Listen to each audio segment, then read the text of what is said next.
At this moment, every one of us around the world has a fear of death, either for ourselves or for someone we know. Some of us are panicking that this could be the end of the world, while some of us have anger and hatred towards the country where it all started. Sending out negativity is not going to stop the pandemic. It is probably going to affect you. Although the uncertainty and unpredictability of our future is scary and stressful, panic is not the solution. Panic actually weakens our immune system. It triggers the fight or flight response in the body even before the actual threat is received. The coronavirus here. You may find yourself sneezing all day, or feeling slightly feverish, or having sleepless nights, or having an increased heart rate. This is because of panic and because of the fear of your future. Now all of us are on the same page at this moment. So panicking is not going to help. It is not going to stop the pandemic. It will probably affect you.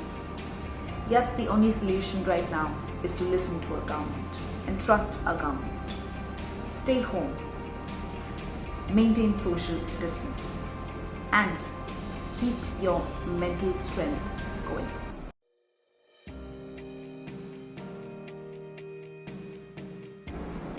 Now, each of us stands somewhere on the measuring scale of panic.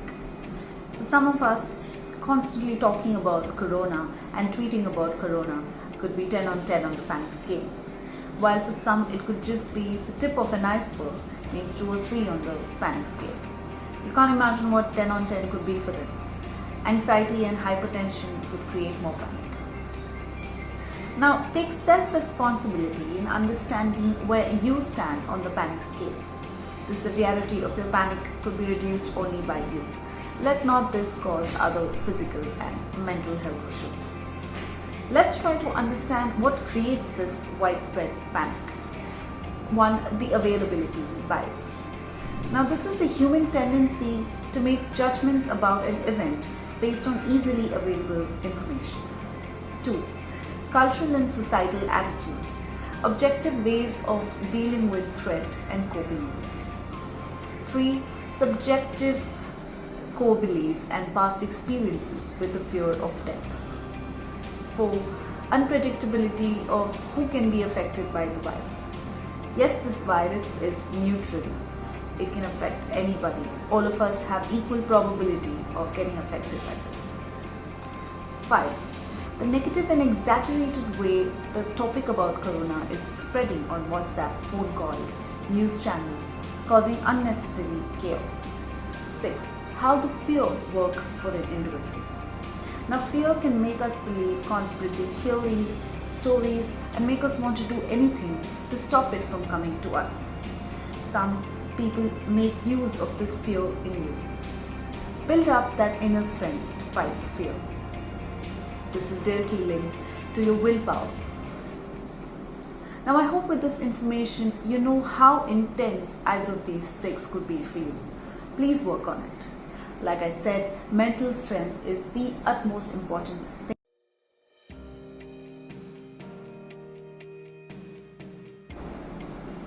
Have you ever been in a relationship with someone where you've not been good to the other person, yet you got a second chance to amend things? Well, coronavirus is giving you that second chance to amend your relationship with nature, to amend your relationship with family. Come out of this feeling of a dream. Snap out of denial. What is happening is unfortunately reality, and we can only fight this by staying united as a family, as a society, as a community, as a state, as a nation, as a human. With having no bias over caste, creed, color, race, XYZ, because our common enemy, the coronavirus, did see none. This is a test of our mental strength, of your mental strength, of your ability to cope and to learn from this experience. Start writing a journal of what you learn through each day. You can also write 5 things you're grateful for every day. Laughter reduces stress. Start reading comic books, watch comedy movies, Sit with family and laugh about past experiences. Share memes. Now, in the stress curve, you need to be in the medial zone. Not too much, not too less. Exercise to release the stress hormones. You can dance, you can do yoga, or you can even work out. Now, also listen to the stories of victory from your grandparents and parents. Spend real life time with your kids, play games with them, and nurture their growth. Believe me, they will be thankful to you for that. Doctors all over the world are trying really hard to find a cure. So please stop self-medicating. You may actually cause more harm to your body.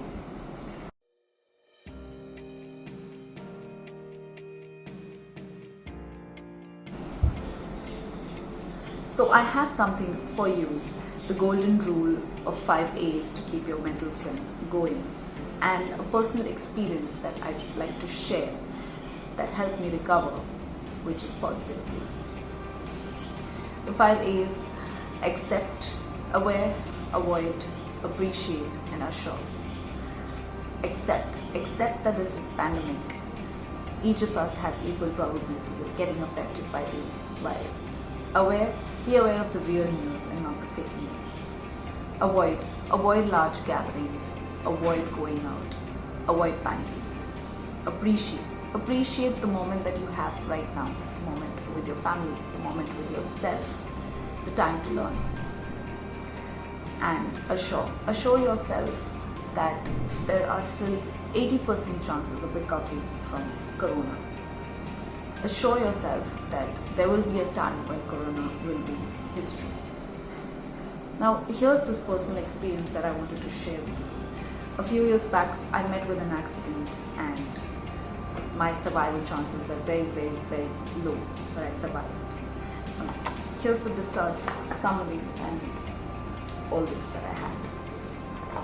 Now, I want to tell you that the most important thing that helped me recover was positivity. I kept telling myself that this is a passing cloud. I kept looking at the positives of my body, of the situation. Every scar, every surgery only reminded me of the mental strength that helped me recover. And here I am. Now, although our mind will always move towards the negative, try to focus on the positives that you see. Look around for only positives. Even the numbers. Don't panic. We can overcome this if we stay united, if we stay positive, if we stay for the humanity. And please stay home.